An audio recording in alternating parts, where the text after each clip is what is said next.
Coming out of the tunnel in Spartan Stadium, I think, is one of the most exhilarating moments of game day that anybody can experience. So many people screaming to the top of their lungs. The fog machines are hitting you right in the face. The anticipation of the opponent and the game that is to come is building up. So adrenaline is pumping all over the place.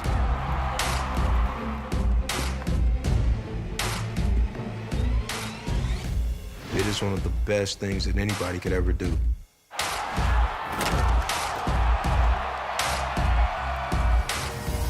As a kid growing up in Detroit, I didn't like football.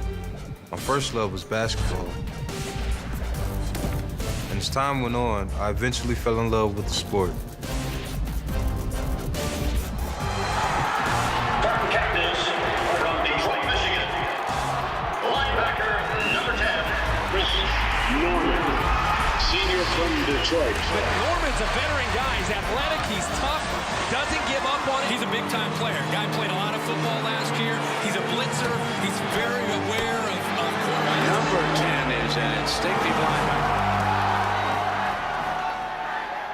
Coming out of high school, I was an All-American.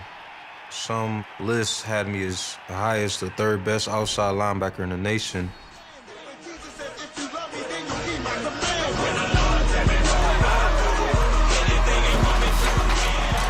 My favorite thing about the sport is big hits, especially when they don't see me coming.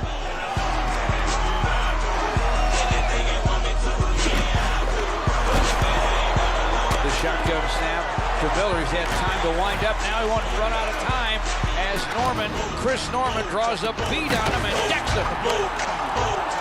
So when I say I came to really love the sport, I mean I really love the sport. And a lot of people see this kind of a lifestyle and they think that this is what it means to live.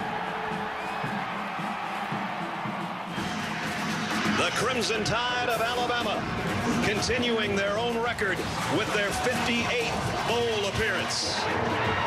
The opposition from East Lansing, the Spartans of Michigan State, co-champions of the Big Ten for the first time in 20 years. It's the Capital One Bowl from Orlando, Florida. Back in 2011, Michigan State played against the University of Alabama, who, by the way, is a really good football team, and it was a bad day for the Michigan State Spartans.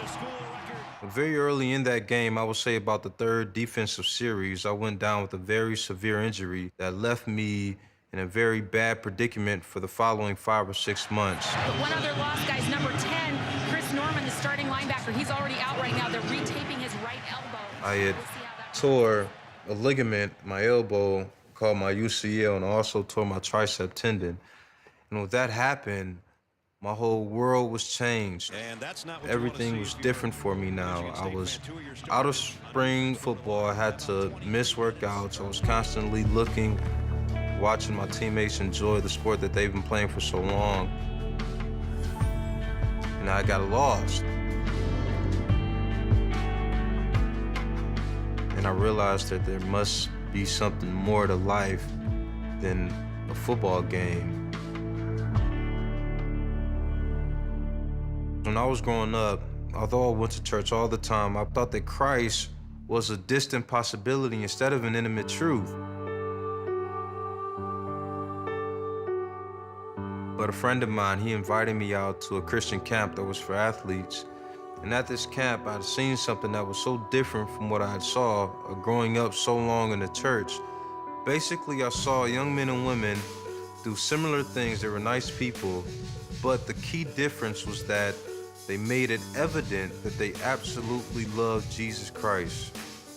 And I could see that they enjoyed him.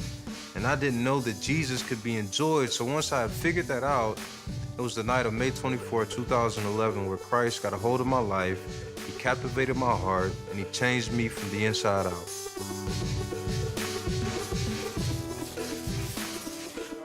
So as I recovered from my injury and I returned to my sport with this newfound love, I relish in the fact that I can now glorify God in football. My senior season started to come to a close, and the possibility of the NFL gets closer and closer. Something different starts to happen in my heart, and my soul gets really restless, and I start to consider what would life look like if I were to do something else outside of football.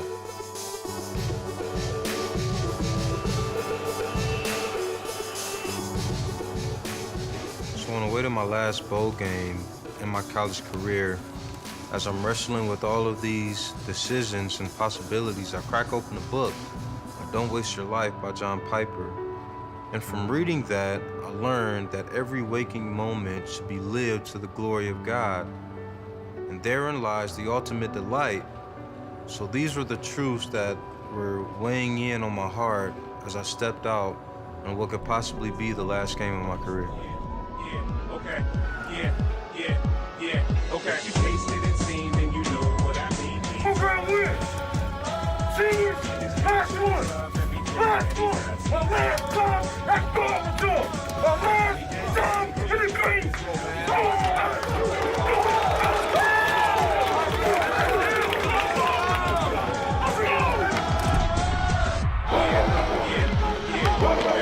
Pressure, hit, down he goes. D'Amico Allen with the sack. Give Michigan State credit. This has blessed me abundantly. I try to give it some. Into the end zone after a stiff arm. Touchdown, MSU. Yes, he can make him new. Our fans he's awakened to. He hears women praying and he's there. He hits away. And the Spartans take the lead.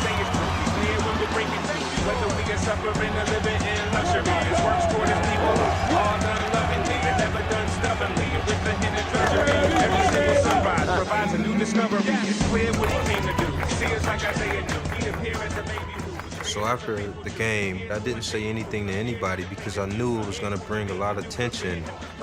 There was a lot of NFL teams that were interested, and as a matter of fact, it was the Denver Broncos, the Chicago Bears, the New England Patriots, and the Seattle Seahawks.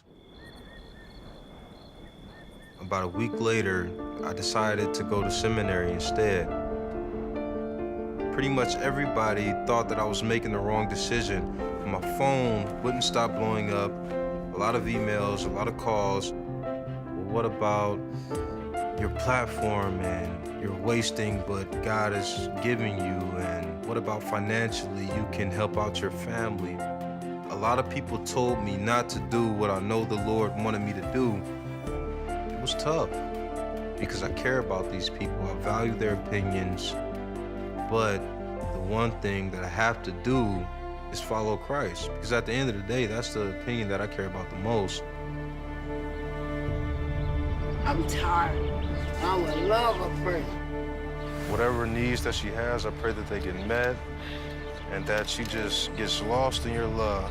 And I want to get away from everybody that do drugs.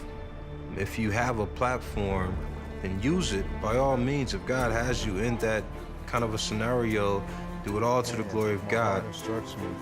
I have set the Lord always before me, because he is at my right hand. I shall not be shaken. But the Lord used me to turn down something that is so much of an incredible opportunity like the NFL, and to instead do his work in a different kind of a way. I really enjoy the fact that I can say that. It's my pleasure to live for his glory, not because I'm flushing it out in a rigid kind of a way, but out of a heart that is overflowing with joy and love and thankfulness from the work that he did. I look at a situation like this with gladness. I made a decision, and I really don't see myself doing anything else. The day after I decided to go to seminary instead, I got a call from a friend who knows a friend who just happened to be looking for some leadership on his staff at Highland Park Baptist Church, which is located in Southfield, Michigan, and also at the school that's connected to it. And he knew the decision that I was wrestling with, and he essentially said that if you decide to go into the pastorate, if you decide to do full-time ministry, then I want you to come and work for us. And as a result of that, we'll pay for your seminary education. We'll also pay you at the same time. And that was absolutely amazing because not a lot of people offer to do that.